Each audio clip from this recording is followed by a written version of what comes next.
안녕하세요. 주식시마론에 오신 여러분 환영합니다. 또 새로운 한 달이 펼쳐졌습니다. 5월. 사실 경계감 속에 시작했던 오늘이죠. 그 첫 거래일 예상했던 대로 하락이 좀 진행이 되고 있는데요. 아무래도 공매도 재개 첫날이다 보니까 그 경계감 속에 등락을 거듭하는 모습 이어지고 있습니다. 코스닥은 오늘도 추가적인 음봉이 나오고 있고요.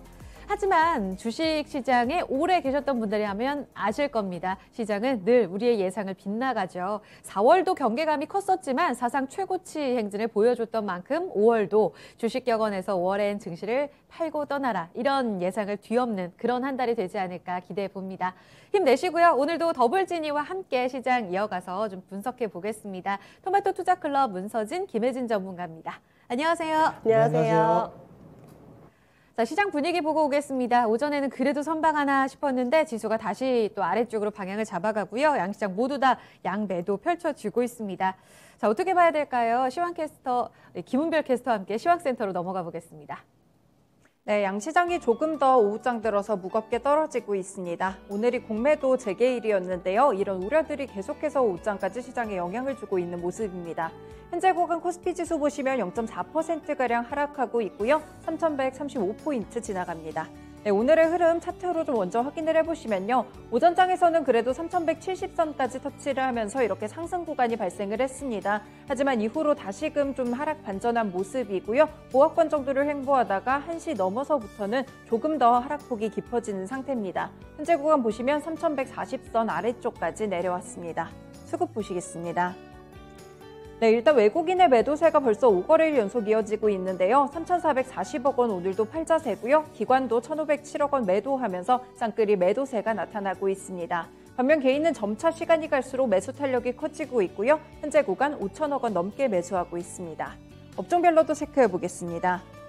네, 현재 구간 지수 하락에 따라서 하락하고 있는 섹터들이 더 많은데요. 그 가운데 일단 의약품 섹터가 3%대로 조금 무겁게 떨어지고 있습니다. 오늘 대형주들 위주로 낙폭이 크다 보니까 이렇게 섹터별 움직임에 영향을 주게 됐고요. 그 외에는 비금속 광물이나 운수창고 섹터가 2% 넘게 하락하고 있습니다.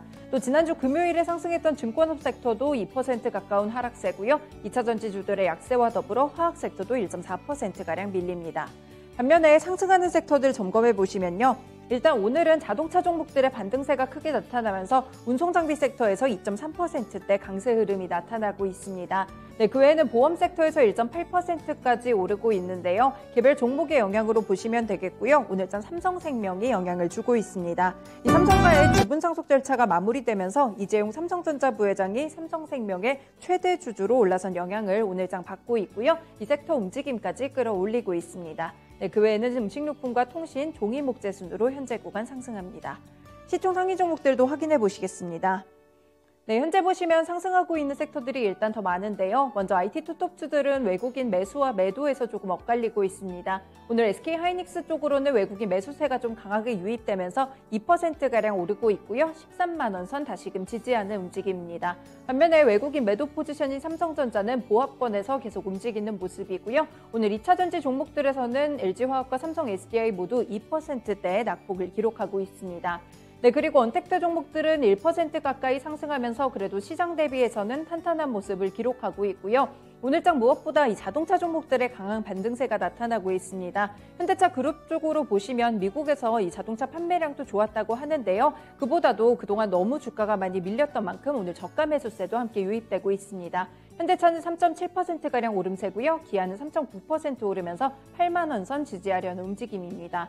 네, 반면에 좀 대조되는 섹터를 보시면 제약바이오 섹터가 되겠고요. 현재 삼성바이오로직스는 3% 가까이 밀리고 있습니다. 셀트리온 역시나 오늘장 식약처 쪽에서 또 개인이 코로나19 감염 여부를 검사할 수 있는 자가검사 키트의 조건부 이 허가를 획득했다는 소식에도 불구하고 오늘장 4%까지 밀리면서 25만 5천 원 터치하고 있습니다. 특징주로 넘어가 보겠습니다. 네, 국내 조선업계에서 올해 들어서 선박 수주가 굉장히 크게 늘어나고 있는데요. 2003년처럼 슈퍼사이클이 재현될 것이라는 전망까지 나옵니다. 지난해 기저효과도 있었지만 이를 제하고 보더라도 폭발적인 수주량을 보여주고 있는데요. 그동안 조선주들의 랠리가 좀 펼쳐졌다면 오늘 조선주들은 오전장에서 상승한 이후에 살짝 쉬어가는 흐름이고요. 그 대신에 오늘 기자재 관련 종목들이 폭발적으로 오르고 있습니다. 한라 IMS 현재 거래 제한폭 가까이 오르는 모습이고요. STX 그룹주들도 여전히 좋습니다. 그 외에는 오리엔탈 전공 17% 오르면서 6,200원 선 지나가고 있습니다. 코스닥 지수로 넘어가 보겠습니다. 현재 코스닥 지수도 마찬가지로 코스피처럼 오늘 좀 더 밀리고 있는 흐름인데요. 현재 1.3%가량 하락세고요. 969포인트 지나갑니다. 분봉 차트 보시겠습니다. 네, 코스닥도 역시나 10시 구간에 반짝 상승하는 모습이었는데요. 다만 이후로 빠르게 낙폭이 좀 확대되게 되면서 1% 넘는 하락세를 가져갑니다. 현재 구간에서는 970선까지 내주고 있습니다. 수급 보시겠습니다. 네, 현재 오늘 코스닥 수급에서는 마찬가지로 코스피처럼 양 매도세가 나타나고 있는데요. 외국인이 1,721억 원, 그리고 기관이 496억 원 매도 우입니다. 반면 개인을 보시면 2,183억 원 매수 우입니다. 시총 상위 종목들도 확인해 보시겠습니다. 네, 오늘 시총 상위 종목들 가운데서는 대체적으로 하락하는 움직임이 나타나고 있죠. 특히나 제약바이오 섹터들 위주로 하락폭이 좀 깊습니다. 이 공매도 재개에 대한 우려감이 좀 큰 모습인데요. 일단 셀트리온 그룹주들만 보셔도 벌써 10거래일 연속 파란불이 들어오고 있습니다. 낙폭도 좀 만만치 않게 크게 나타나고 있는데요. 현재 구간 셀트리온 헬스케어는 4% 밀리면서 107,600원 터치하고 있고요. 셀트리온 제약은 3%가량 하락하며 128,600원 선 터치하고 있습니다. 네, 전반적으로 보시면 그동안 공매도 재개에 대한 우려가 지난주부터 시작이 됐던 만큼 오늘장까지 이어지게 되면서 연속적으로 하락하는 종목들이 꽤 많은 편인데요. 현재 카카오게임즈는 6거래일 연속 하락 중이고요. 에코프로비엠 역시나 5거래일 연속 파란불이 들어왔습니다. 현재 2.9% 밀리며 175,700원 가져가고 있습니다. 네, 이렇게 하락하는 가운데 SK머티리얼즈 그래도 오늘 증권가에서 긍정적인 분석이 나왔죠. 이 덕분에 1% 안쪽으로 약간은 선방하는 시세를 보여주고 있고요. 33만 5천 원 선 터치합니다. 네, 그 외 알테오젠이나 HLB 역시 제약바이오 쪽으로는 2% 넘는 하락세가 나타나고 있고요. 그래도 빨간불이 들어오는 종목 바로 CJENM입니다. 오늘장 양 매수세가 유입되게 되면서 1.5% 상승하며 14만 6,200원 선 터치합니다. 네, 아래쪽으로 시세 보시면 스튜디오 드래곤이나 솔브레인 1%가량 하락 중이고요. 리노공업이 0.4% 오르면서 16만 3,700원 터치하고 있습니다. 특징주 마지막으로 보시겠습니다. 네, 코로나19 이후에 쌀이나 이런 밀, 보리, 콩, 옥수수 같은 이런 세계 식량 가격이 계속 오르고 있습니다. 유엔의 식량농업기구에 따르면 3월 세계 식량 가격 지수가 118.5포인트를 기록하면서 벌써 10개월 연속 상승세를 가져간다고 하는데요. 비료나 곡물 관련 종목들에 대한 상승세가 오늘장 높게 나타나고 있습니다. 효성 OMB 보시면 정치 테마주로서에도 약간 이런 테마성 움직임까지 더해지면서 오늘장 상한가 진입한 모습이고요. 11,200원 터치하고 있습니다. 현대사료 24% 오르면서 21,300원 선 터치하고요. 아래쪽으로 아시아종묘나 한일사료, 경농, 대유, 조비, 남해화학까지 이렇게 곡물이나 사료 관련 종목들이 오늘장 상승하고 있습니다. 지금까지 시장 상황 짚어드렸습니다. 강의로 돌아가 보시죠. 강의로 넘어왔습니다. 이렇게 흐름이 약하지만 그 안에서도 시세를 내고 있는 종목별 움직임이 상당히 강한데요. 역시 5월 시장 전망도 종목별 차별화가 계속될 거다 이런 전망들이 우세하더라고요. 그래서 첫 번째 주제로 큰 그림 한번 잡아보도록 하겠습니다. 강의 주제 먼저 보여주세요. 네, 5월이 시작됐습니다. 5월 증시는 또 어떤 흐름으로 전개가 될까요? 주요 이벤트와 함께 5월의 큰 그림을 그려본다면 어떤 전략이 맞을지 여러분들이 세우고 있는 계획과 이 더블지니가 세우고 있는 계획 한번 비교해 보시면서 또 방향 한번 점검해 보시면 좋을 것 같아요. 김혜진 전문가님, 5월 시장 먼저 그냥 주관적으로 좀 기대가 되세요? 아니면 우려가 되세요? 한마디로? 일단은 저는 오히려 좀 앞으로 기대가 되기는 하거든요. 기대가 된다. 네, 저희가 경제지표 발표를 할 때 특히 5월달 경제지표 발표가 나오면 조금 흔들릴 수 있겠다고 말씀을 드려서 드렸었던 적이 있었는데 예. 그런 시장의 우려감이 조금 없어지는 것 같아요. 오히려 경제지표에 대한 민감도가 좀 없어지는 것 같아서 오히려 그런 거에 대한 악재랄까? 그런 게 한풀 좀 꺾일 수 있는, 그래서 앞으로가 조금 기대가 되는 그거 좀 지켜볼 수 있는 한 달, 또 한 주가 되지 않을까. 그러니까 그 시작이 될 수 있는 뭔가 시발점이 될 수 있는 한 주일 수도 있겠다라는 생각이 들거든요. 뭐 이번 주도 이번 주지만 전반적으로 봤을 때 뭐 여러 가지 뭐 안팎으로 국내뿐만 아니라 미국 쪽에서도 경제 지표들이 발표가 될 거잖아요. 네, 어떤 것들을 봐야 되는지도 한번 알려주시면 좋을 것 같아요. 그거에 대한 뭐 이벤트들이 있는데 사실 뭐 큰 이벤트는 없어요. 그냥 매달 했던 이벤트들이 있을 것이고 예. 그리고 매달 발표되는 지표들이 나올 건데 그 지표에 대한 반응을 좀 지켜보는 한 달이 좀 될 것 같은데요.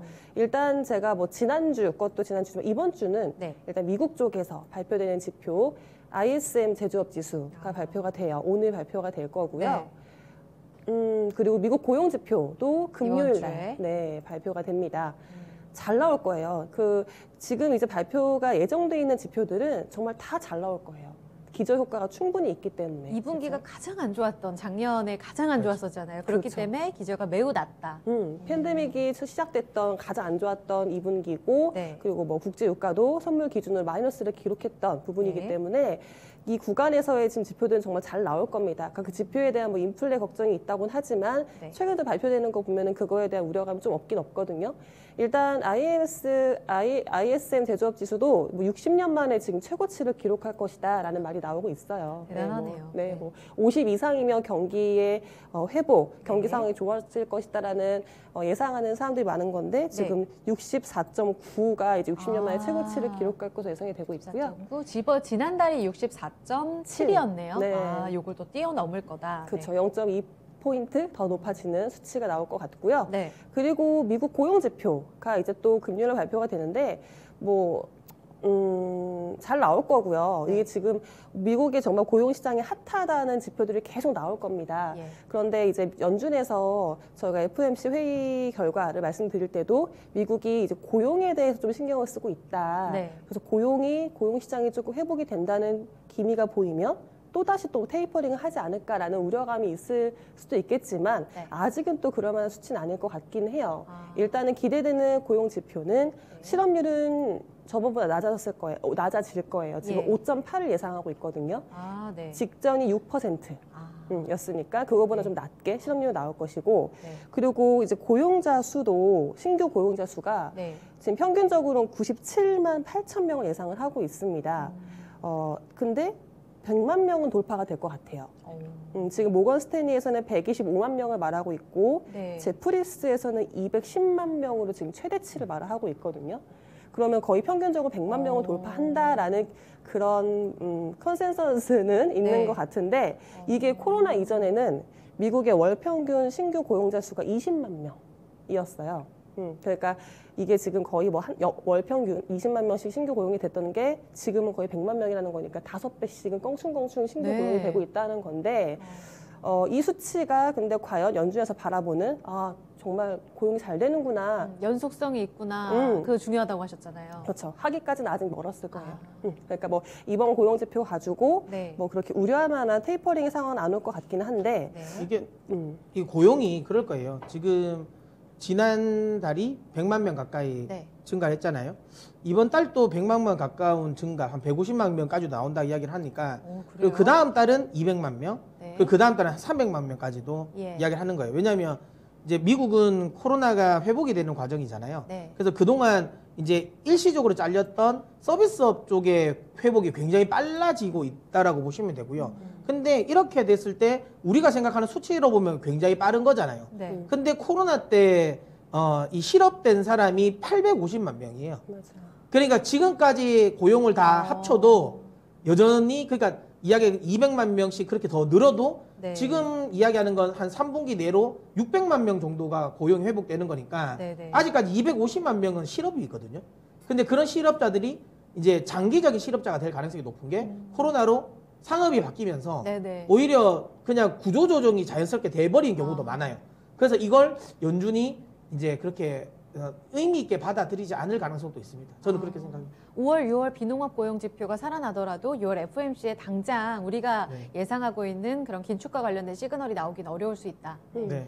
제가 지금 미국 고용 시장에서 지금 가장 핫하기도 하지만 네. 걱정도 되고 그만큼 고용이 안 되고 있고 앞으로도 좀 더 될 것이다라는 부분이 있는 게 미국에 최근에 지금 사이닝 보너스가 등장했다 하더라고요. 그게 뭐예요? 고용자가 이게 그 야구 선수들이 보통 FA 계약을 체결할 때 이제 연봉 외에 이제 계약 체결 시에 사인을 할 때 주는 보너스죠, 말 그대로. 특별 보너스를 지급하는 건데, 그러니까 우리랑 계약했으니까 뭐 축하금, 보너스를 주는 비용인데, 최근에 지금 서비스업에서 이 사이닝 보너스가 등장을 했다고 해요. 아, 정말요? 그러니까 그만큼 채용이 좀 아직도 덜 되고 있는 거죠. 그러니까 한참 남아있다라고 생각을 하시면 될 것 같은데, 이게 지금 신규로 채용이 좀 덜 되는 게, 이렇게 고용지표가 잘 나오는데 왜 아직도 그렇게 어려워해라고 했을 때 이제 뭐 코로나 백신이 지금 퍼지긴 했지만 잘 맞고 있지만 아직까지 코로나가 걱정은 돼서 취업을 하지 않겠다라는 사람들도 있고, 금방 또 해고당할 수도 있다는 불안감. 그렇죠. 그리고 아니면 사실 미국에서는 지금 그 실업급여가 잘 나오고 있잖아요. 그래서 그런 지원금으로 생활을 할 수 있다라는 인원들도 많고, 그리고 직종을 바꾼, 서비스업에서 직종을 바꾼 인원도 꽤 많다고 하더라고요. 그리고 또 하나 원인이 지금 이 서비스업이 그 미국 내에서, 그러니까 미국인이 아닌 외국인들, 그러니까 유학생들이 많이 했던 업종들이 많은데 그 자리를 지금 미국인들이 다 채워야 되기 때문에 그쪽에서도 지금 사이닝 보너스가 많이 등장을 했다고 해요. 그러니까 아직까지 미국 고용에서는 갈 길이 멀다라는 것도 맞는 것 같아요. 그래서 연준에서는 완전 고용을 목표로 하고 있기 때문에 이번 수치가 잘 나오더라도 사실 뭐 흔들릴 필요는 없을 것 같고요. 그리고 주요 이벤트 중에 지난주에 수출 데이터 국내에서 우리나라가 발표된 것도 제가 말씀을 드릴까 해서 적어놨는데 잘 나오고 있습니다. 두 번째, 세 번째랑 연결을 지어서 말씀을 드리면 이제 오늘부터 공매도가 재개가 돼서 또 시장에 좀 이벤트가 생겨서 이것 때문에 걱정하신 분들이 많으실 것 같아요.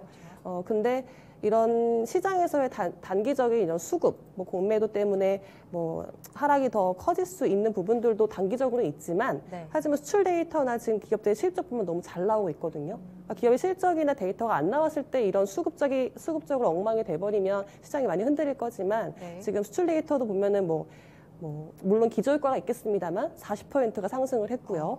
그리고 2개월 연속으로 500억 달러를 돌파를 하고, 뭐 기업들 실적 잘 나오고 있고, 그리고 앞으로 잘 될 것이라고 보는 게 또 중간재들의 수입도 지금 역대 1위로 지금 많이 했거든요. 그러니까 우리나라에서 중간재를 수입을 해와서 가공을 해서 수출을 하는 그런 통로 역할을 우리나라가 하고 있기 때문에 수입도 많이 하고 있고, 그러니까 라인 증설을 많이 한다는 거죠.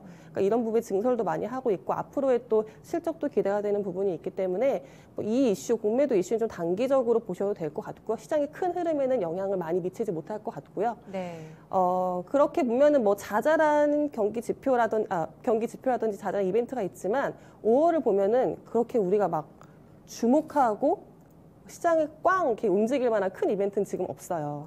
그래서 지금 분위기가 아마 이번 한 달을 결정 지을 수 있는 한 주일 것 같기도 해요. 그래서 만약에 상승으로 가닥을 잡는다면 상승의 흐름을 좀 계속 이어갈 수 있고, 하락으로 이어간다면 또 하락의 또 흐름을 좀 이어갈 수 있을 만한 게 큰 이벤트가 없으니까 반전시킬 만한 이벤트가 좀 없는 것 같아서 그런 거에 대한 흐름을 좀 지켜볼 만한 한 주, 한 달이지 않을까 싶습니다. 이번 한 달 실적에 있어서도 김혜진 전문가님도 좀 눈여겨보고 계신가요? 민감주들뿐만 아니라 이제 대형주들에서 중소형주로 또 실적이 좀 넘어가기도 하잖아요.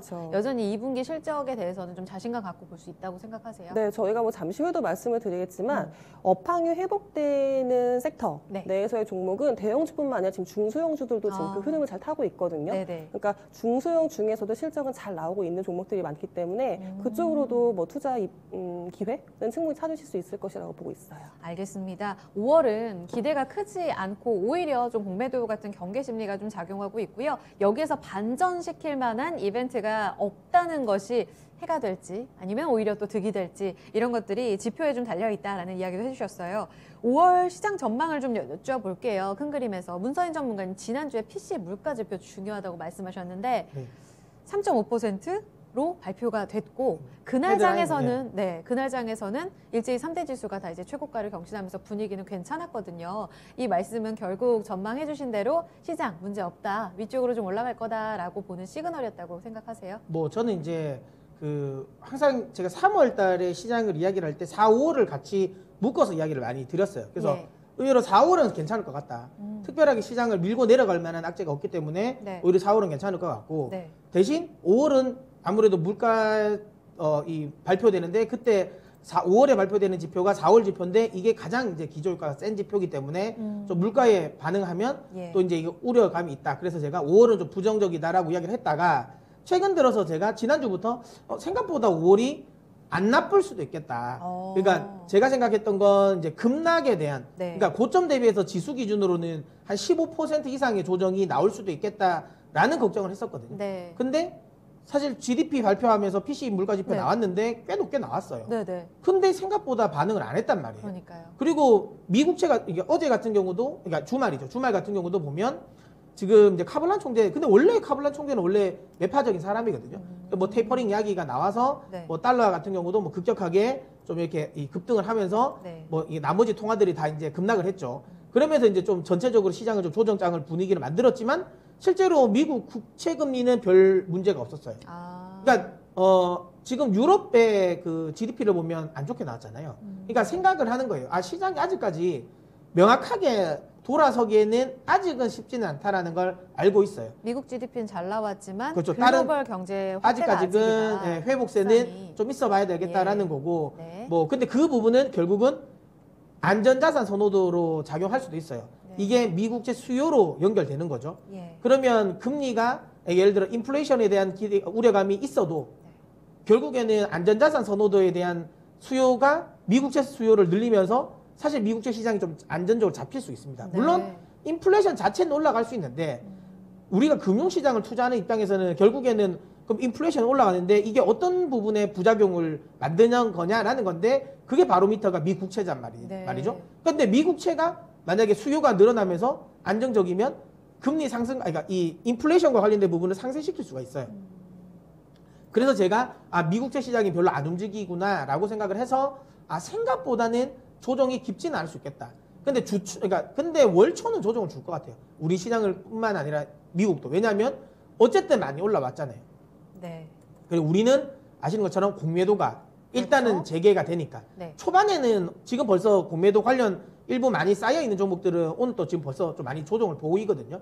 그러다 보니까 확실하게 우리 시장은 그러니까 월초에는 공매도에 대한 우려감이 있어서 좀 밀릴 수도 있을 것 같고 그 다음에 뉴욕 증시나 글로벌 증시도 워낙 가파르게 상승을 했기 때문에 차익 실현 매물이 나올 수 있는 구간은 맞다. 하지만 최근 들어 미국채 금리가 안정을 찾고 있다는 거는 시장이 추세적으로 조정을 만들기에는 그러니까 쉽지 않다. 왜냐하면 그렇게 된다면 또 저가 매수세도 있거든요. 그러면 앞서 지금 김혜진 전문가님도 이야기하신 것처럼 지금은 시장이 아래로 만약에 한번 방향을 틀기 시작하면 좀 생각보다 많이 틀 수도 있다. 왜냐면 호재도 특별한 건 없거든요. 그럼 하방을 어느 정도나 봐야 돼요? 저는 근데 60일선으로 봐요. 우리 시장 기준으로 코스피, 코스닥 모두 60일선. 이 정도로 봅니다. 그래서 그 정도의 선에서는 반등이 나올 거라고 생각하고요. 3,100 전후. 그러니까 지수 기준 한 1% 정도, 코스닥도 한 1% 정도 내외로 추가적인 조정은 나올 수 있는데 그리고 더 조정 나오기는 좀 쉽지 않지 않을까라는 생각하고요.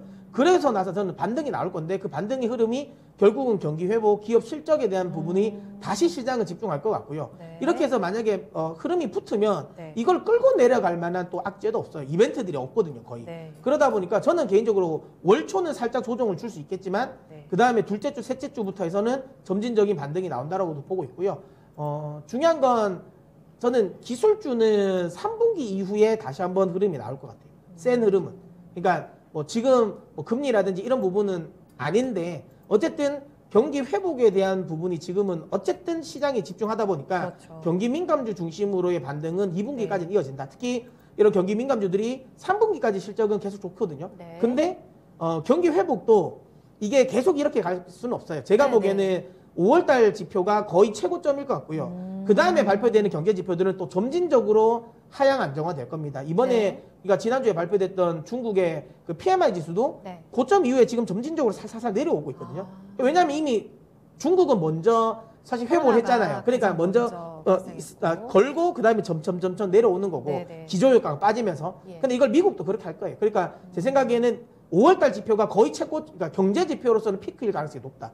기저효과가 가장 크기 때문에. 그리고 나서는 뭐 그렇다고 해서 침체로 빠지진 않는데 점진적으로 하락을 할 거고 그러면 6월, 7월, 8월에는 경기 회복의 속도가 확실하게 명확하게 둔화되면 결국엔 금리 상승도 둔화될 거고 그다음에 경기 민감주에 대한 플레이도 조금 둔화된다. 화학 업황 같은 경우도 원래 3분기 정도면 고점을 찍을 거라고 시장이 예상하고 있고 네. 철강 같은 경우도 물론 빅사이클이기 때문에 조금 더 길게 갈 수는 있겠지만 최고점은 그러니까 증가율로 따진다면 한 올해 3분기가 거의 피크일 가능성이 높아요.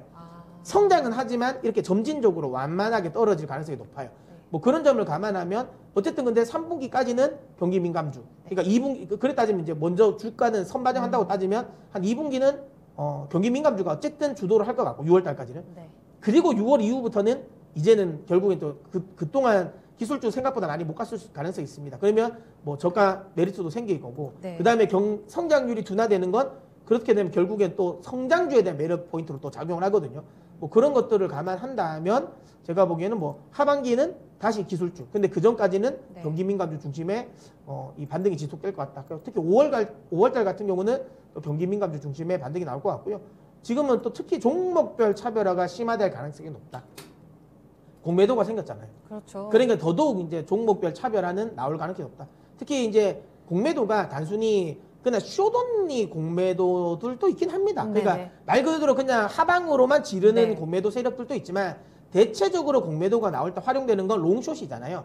어떤 건 하나는 롱, 어떤 건 하나는 숏으로 치는 건데 만약에 이제 공매도가 이제 재개가 됐기 때문에 롱숏 전략도 이제 나온다. 롱숏 전략이 나온다는 말은 그만큼 종목 차별화가 심화될 가능성이 높다라는 거겠죠. 네. 예, 그러니까 그런 부분도 좀 참고하시고 확실하게 이번 달은 지수는 저는 개인적으로 그렇게 시장에서 우려하는 것처럼 뭐 sell in May and go away라고 하잖아요.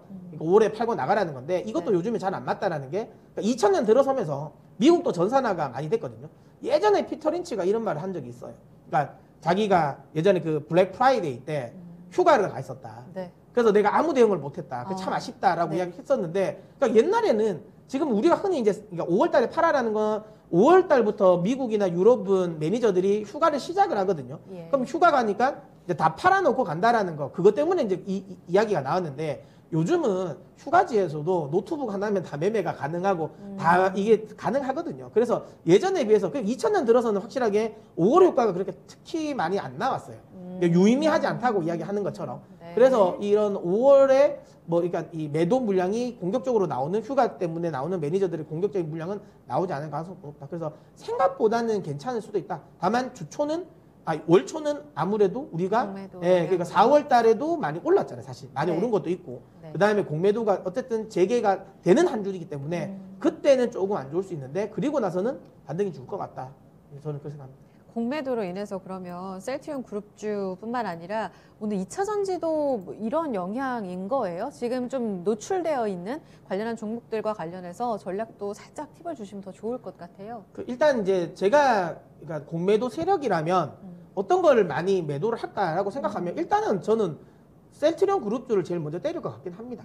이게 워낙 이제 고평가였고 특히 네. 셀트리온 같은 경우는 또 치료제 관련 기대감으로 많이 올라간 것도 있고 키로나주. 네, 그다음에 또 셀트리온 같은 경우는 개인 주주들이 또 워낙 많다 보니까 네, 그러니까 사실 공매도 입장에서는 좀 부담 없이 요 위로 룸은 지금 분위기면 바이오가 네. 위로 룸을 열기가 어렵다. 네. 예, 그런 상황이면 확실하게 셀트리온들이 공매도가 많이 나갈 가능성이 높고 백신 관련 종목들은 그렇게 상방으로 뚫려 있는데 셀트리온 이렇게 밀려 있잖아요.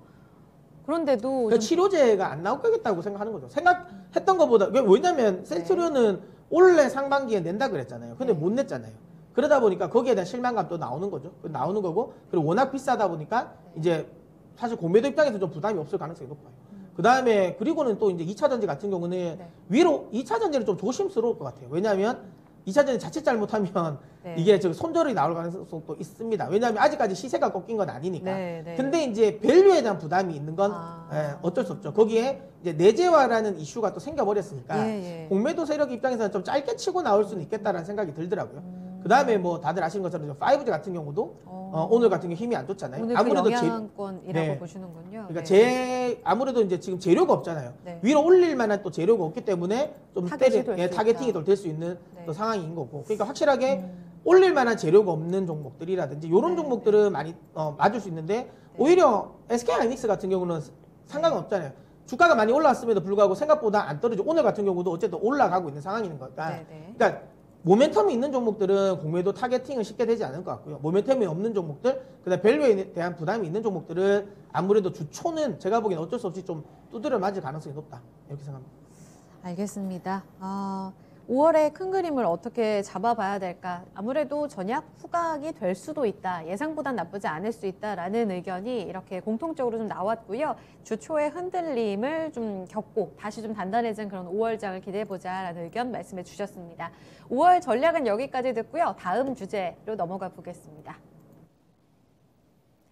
네, 두 번째 강의 주제는 해운주 살펴보겠습니다. 오늘 사실 지난주까지 아주 랠리가 좀 강하게 나왔고요. 여전히 민감주에 대해서는 가장 기대하는 쪽이 뭐 조선, 해운, 이번 주, 지난주부터 해서 가장 좀 중심권 안에 있는 것 같습니다. 다시 한번 해운 운임지수가 10년 내 최고치를 뚫었다고 해요. 그리고 제목에서 나오는 것처럼 부산항이 물류대란으로 마비가 됐다. 이거 그러면은 1분기 피크아웃이 아니라 2분기까지 정말 갈 수 있는 것 아니야? 라는 전망들이 함께 나오고 있는데 일단 김혜진 전문가님, 해운 물동량 관련해서 최근 업데이트된 내용들 너무 좋은가 봐요, 계속해서. 네, 정말 특히 이제 우리나라의 지금 뭐 최대의 무역항이라고 할 수 있는 부산항이 지금 네. 마비를 겪고 있다라는 표현을 하니까 이게 확실히 물동량이 살아나고 있는 건 확실한 것 같고요. 그러니까 수요는 계속 늘어나고 배가 부족하다. 그래서 물류 대란인 거예요? 그렇죠. 그러니까 우리나라에서 나갈 배도 네. 없고 그리고 근데 실을 건 미국이나 많은데. 그렇죠. 실을 건 많은데 미국이나 유럽에서의 네. 이제 지금 수출을 빨리 해야 되는데 네네. 물건을 기다리는 상황인데 그래서 지금 코로나 이후에 작년 이후에 이제 2차 해운 화물 대란이 이제 본격화되고 있는 그림이다라는 네네. 표현을 쓰고 있거든요. 예. 그게 이제 가장 먼저 나타나고 있는 국내에서 이제 부산항이라는 거죠. 이게 지금 물류가 계속 이제 그 실는 게 늦어지고 있고, 네. 선적이 계속 늦어지고 있고, 그 선적이 늦어지다 보니까 이제 들어올 배도 지금 기다리고 있고, 입항도 못 하고 있고, 그러다 보니까 이 항구 자체가 지금 회전율이 안 돌고 있어가지고, 이게 지금 마비가 거의 됐다라고 네네. 하더라고요. 그렇군요. 그래서 원래 이제 한 배의 컨테이너를 3층 까지만 쌓았는데 네. 지금 6층을 쌓아서 이제 네, 그렇죠. 어. 그 높이가 15m 정도라고 하니까 그러니까 실을 건 엄청 많은 거예요. 네네. 네, 그만큼의 지금 요구되는 수요는 엄청난데 이제 배가 또 없으니까 네. 하나의 배에 많은 걸 실어서 보내야 되는 거죠. 지금 부산항이 2006년에 이제 개장을 했는데 네. 이 이후에 지금 최대의 물동량을 나타내고 있는 수치이고요. 이 물동량에 대한 지금 그래프도 네, 보시면 이제 이게 지금 연간으로 네. 나오고 있는 거거든요. 네. 코로나가 있었던 작년까지도 저희가 2020년? 코로나를 겪는 와중에도 네. 물동량은 그렇게 줄지 않았습니다라고 그러네요. 말씀을 드렸어요. 음. 왜냐하면 오히려 인터넷 쇼핑이나 이런 네. 비대면으로 언택트로 소비를 많이 하시니까 아. 오히려 또 소비량은 줄진 않은 거죠. 네네. 그래서 여행 못 가니까 또 직구로도 많이 해가지고. 맞아요. 아. 뭐 가구도 뭐 직구로 사시고 막 그랬으니까 네네. 그래서 오히려 하나의 배에 잘 똘똘하게 많이 실어가지고 물동량은 줄지 않게 잘 작년까지도 물동량을 지켰는데 네. 그것보다 지금 더 올해가 지금 예상되는 네. 수치인 거죠. 단위가 뭐 TEU를 쓰는데요, 물동량에 네. 지금 한 달에 이제 200TEU가 될 것이다라는 거예요. 그래서 12달이면 22,400만 TEU가 되겠다라는 건데 이 200만 TEU가 넘은 게 지금 처음이니까 한 달에. 그러니까 뭐든지 지금 다 어느 수치들이 다 잘 나온다고 말씀을 드렸잖아요. 네. 이런 물동량조차도 지금 잘 나오고 있는 네. 네, 상황입니다. 그래서 지금 배를 못 싣고 있고 네. 배에 대한 주문도 지금 많아지고 있고요. 그래서 지금 해운사들의 지금 뭐 당연히 부르는 게 값이겠죠. 그러니까 특히 미국 노선, 유럽 네. 노선 쪽에 지금 해운 지수도 지금 계속 사상치를 뚫고 올라가고 있거든요. 네. 제가 지금 해운 지수 그 그래프도 네. 준비하긴 했는데 네.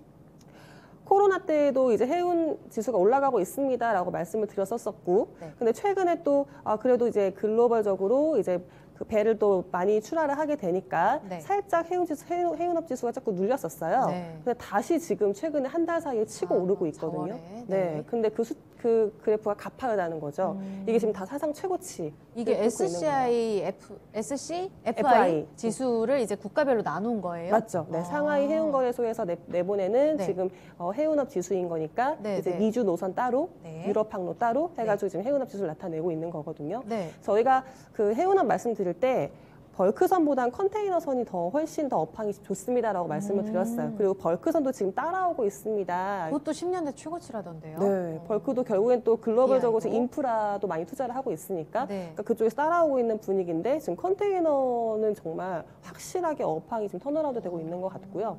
뭐 작년에 또 그렇게 나쁘지도 않았으니까 네네. 오히려 지금 더 지금 상승할 수 있는 구간이 많아지는 것 같고 그래서 지금 H&M 같은 경우에는 네. 미주 항로 노선에 지금 배를 신규로 급하게 한 대를 지금 투입을 했거든요. 맞아요. 네, 그러니까 지금은 정말 부르는 게 값인 상황이 되었고요. 네네. 또 배도 부족하기 때문에 지금 계속 배도 선적이 많이 수주를 하려고 노력을 많이 할 거예요. 그러니까 그쪽에서의 기대감도 크기 때문에 올해의 업황은 정말 괜찮지 않을까. 저희가 조선주나 해운 업종을 좀 긍정적으로 보고 있는데 이 기조가 올해까지는 좀 갈 수 있을 것 같은 흐름인 것 같아요. 상하이 컨테이너선 운임, 그러니까 컨테이너선 운임 지수와 가장 밀접하게 움직이는 게 HMM 말씀하셨고, 이 SCFI 운임 지수에 직결되는 게 말씀하신 뭐 우리 의류라든지 정말 소비에 직결되는 그런 물류가 늘어나고 있다는 그런 내용인 거죠? 그렇죠. 말 그대로 컨테이너에 넣을 수 있는 물건들은 다 수입을 하고 수출을 하고 하는 거니까 우리의 소비와 직결될 수 있는 그렇군요. 물건들이 좀 더 컨테이너에 가깝다 생각하시면 좋으실 것 같아요. 알겠습니다. 이런 흐름이 계속 될까요, 문선희 전문가님? 사실 수에즈 운하 그때 사건과 관련해서 일시적으로 좀 더 늘어날 수는 있어도 다시금 좀 꺾일 가능성이 있다. 제가 아까 말씀드릴 때 피크아웃 이런 이야기를 업계에서도 많이 했었대요. 근데 2분기에도 운임이 계속 오르고 있다. 이건 어떻게 설명을 해야 할지, 그럼 연속성에 대해서는 어떻게 보시는지요? 뭐 일단 이제 그 해운사들이 한번 예전 2007년에 엄청나게 많은 발주를 해서 엄청나게 고생을 했죠. 그러니까 그때가 이제 조선업의 최호황기였고 네. 뭐 조선업종으로 빠지면 앞으로 영원히 올 수 없는 뭐 그런 시기라고도 이야기할 정도로 네. 그때에 대한 트라우마도 있는 것 같아요. 그러다 보니까 이게 이제 최대한 발주를 하지 않은 상태에서 실을 수 있을 만큼 실을 가능성이 높아요. 그래서 적체를 하고 있다는 그렇죠. 말씀으로. 왜냐하면 사실 지금 김혜진 전문가님 이야기하신 것처럼 코로나 때도 사실 물동량이 별로 줄지 않았다라는 건데 이건 기본적으로 속도를 늦췄어요. 원래 같으면 그러니까 컨테이너 한번 실을 수 있는데 예를 들어 뭐 2박 3일에 갈 거를 만약에 뭐 한 4박 5일로 조금 더 늘려서 아무래도 속도를 좀 천천히 하면 기름도 덜 먹으니까 그러면서 이제 천천히 이제 운행을 한 거예요. 그러면서 이제 한번 실을 때 한 번에 많이 실어서 이런 식으로 가는 경우를 많았거든요. 그러면서 사실 운임실을 좀 유지하는 경우도 있었는데 근데 이제 그러다 보니까 이제는 지금은 그래 안 해도 되는 거잖아요. 속도 줄인 걸 속도 조금 더 늘리면 되니까 아직까지 뭐 발주를 막 안 해도 된다 이렇게 생각하는 거죠. 그러다 보니까 이제 발주가 선사를 통해서 많이 발주가 안 되니까 이거는 아직까지는 좀 당분간 올라갈 수도 있겠다라는 생각이 드는 거고 그다음에 이제 또 이제 입장에서는 그 중국 경기가 어쨌든 빠르게 회복되고 있잖아요. 근데 이 회복세가 어쨌든 이어질 거다라는 거고 다만 이제 올해 4분기까지 근데 제가 아까도 이야기했지만 그때 이후부터 조금 피크아웃 될 가능성이 있습니다. 그럼 그때는 해운 운임이 좀 꺾일 가능성이 있어요. 근데 그 전에 제가 보기에는 수주가 생각보다 많이 나올 것 같아요. 왜냐하면 이게 꺾이긴 꺾일 건데 그렇다고 해가지고 그러면 전체적인 물동량 자체가 그럼 화끈하게 꺾일 수 있을 것이냐 아닐 것 같아요. 그러면 선사들 입장에서는 뭐 아무래도 이 정도면 한두 척 이상의 좀 대형 선박들 같은 경우 컨테이너선은 좀 발주를 해야 되겠다라는 생각을 많이 할 것 같아요. 그러면 이제 벌크든 그다음에 컨테이너선이든 또 발주에 대한 기대감도 있을 것 같고 뭐 어쨌든 운임 상승은 계속 될 것 같다. 다만 그 이 운임 지수도 우리가 이제 흔히 대표적으로 이제 컨테이너 운임 지수랑 이제 이 BDI. 벌크 BDI로 하는 이제 벌크 건화물 운임 지수가 있는데 둘 다 많이 올랐거든요. 둘 다 뭐 거의 뭐 사상 10년 최고치 내 그렇게 10년 내 최고치가 나오고 있는데 중요한 건 벌크 쪽은 대부분 장기 계약을 많이 하죠. 50% 이상이 5년에서 10년 동안. 아무래도 사업의 특성상 그다음에 싣고 가지고 가는 상품의 가격 변동 이것 때문에 아무래도 장기 계약을 많이 합니다. 그래서 이제 평균적으로 벌크는 5년에서 10년 하니까 만약에 운임이 가파르게 올라도 이거를 바로바로 시황을 운임에 반영하기 좀 쉽진 않아요.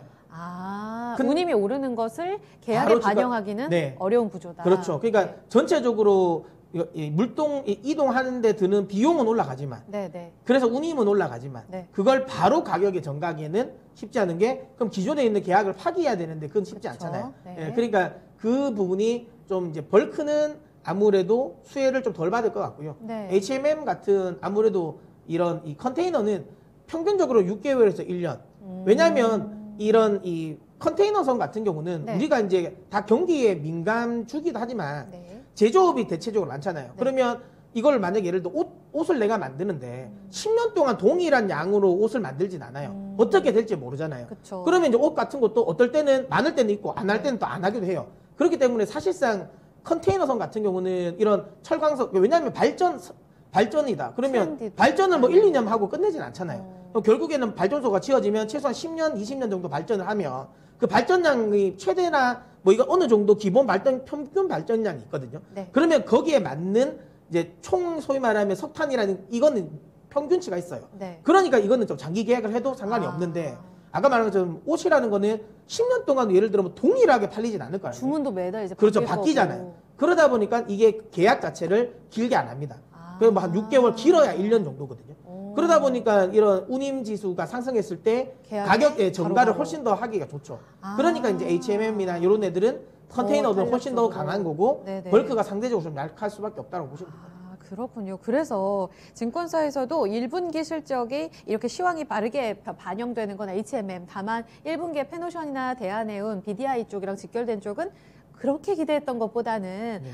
살짝 하회할 수 있다. 심리는 반영하고 있지만 이런 이야기를 하더라고요. 이런 부분에 대해서도 말씀을 해주셨어요.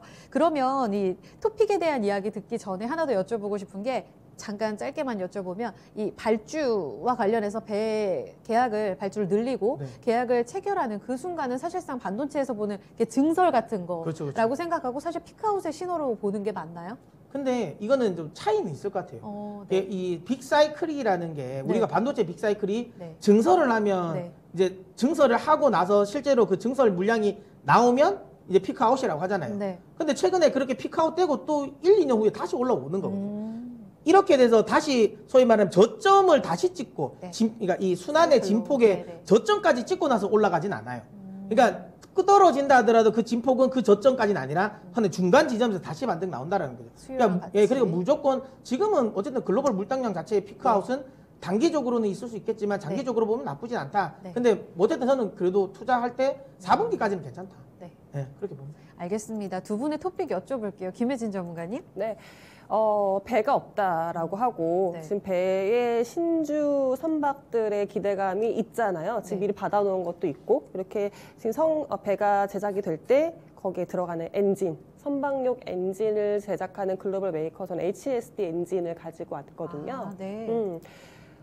지금 뭐 물론 조선업 자체가 지금 원래 전통적으로 원화 강세일 때 좀 네. 강하게 보였던 업종이거든요. 네. 퍼포먼스가 좋았던 업종 중에 하나인데 네. 저는 지금 기조가 달러 약세, 원화 강세 쪽으로 갈 거라 생각을 하고 있거든요. 네. 그렇다면 그쪽에서 최근에 또 조선 이 흐름에 맞춰서 지금 새로운 신주 배 물량 주문이 계속 늘어나고 있어요. 그러니까 원화 강세가 일어나면 배가 더 비싸질까봐 지금 선주들이 계속 빨리 주문을 하거든요. 네. 그러니까 거기 배가 지금 계속 만들어지고 있을 분위기에서 수혜를 받을 수 있는 뭐 기자재 업종 중에서 HSD 엔진은 좀 관심 가져보실 만한 것 같아요. 추가적으로 룸이 남아있다. 문선희 전문가님은요? 근데 저는 아까도 했지만 배가 이제 수주가 많이 나올 가능성이 높고 그럼 결국에는 이제 물동량 관련해서는 이제 컨테이너 그다음에 뭐 탱커 뭐 이런 쪽이니까 네. 결국에는 그쪽에 이제 가장 강점이 있는 네. 현대 미포조선. 계속 제가 조선 이야기는 뭐 조선으로. 현대 미포를 아하, 계속 네. 이야기를 드리긴 있는데 네. 현대 미포조선 쪽 계속 이제 긍정적으로 보고요. 저희가 지난주에 이제 오리엔탈 전공 이야기하면서 이제 조선 기자재에 관심 가지다라고 했는데 오리엔탈 전공은 이미 너무 급등을 해버렸어요. 네, 너무 너무 빠르게 급등을 해서 가더라고요. 예. 지금은 좀 따라가기는 좀 애매하다. 오히려 좀 눌림목을 주는 구간에서 오리엔탈 전공. 근데 많이 올라왔지만 오리엔탈 전공도 그렇게 지금 밸류에이션적으로 부담스러운 가격은 아닙니다. 근데 어쨌든 지수 자체가 주가 자체가 많이 올랐기 때문에 네. 살짝의 숨고르기는 나올 수 있다. 그러면 숨고르기가 나올 때 오리엔탈 전공을 저는 공략을 하시는 게 맞고요. 미포도 많이 올라갔는데라고 생각하실 수도 있지만 미포 오늘 또 조정 주더라고요. 네, 그러면 오히려 이럴 때 한번 또 담아보는 것도 괜찮다라고 봐서 네. 저는 뭐 현대 미포조선 탑픽으로 봅니다. 페노션 H&M은 좀 오늘 많이 빠지는데 지금 챙겨야 될 자리인 거예요? 만약에 가지고 계신 분은 좀 챙기는 게 맞는 것 같습니다. 알겠습니다. 시간 벌써 이렇게 또 지나갔네요. 두 분의 강의 전략은 여기까지 듣도록 하겠습니다. 오늘 해운주와 관련해서 토픽 전략까지 이어 들어봤습니다. 두 분 보내드릴게요. 고맙습니다. 감사합니다. 네, 주식심화론 저희가 준비한 내용은 여기까지입니다. 오늘도 투자 판단 도움될 수 있는 강의 내용 살펴봤고요. 이 내용은 특정 종목의 상승, 하락을 보장하지 않습니다. 코스닥이 어느덧 60일선까지 지금 내려와 있는 분위기로 양시장 저점까지 밀렸거든요. 이어지는 마감 전략, 클로징 벨에서 마무리 전략 잘 세우시길 바라겠습니다. 저희는 내일 2시에 뵙겠습니다.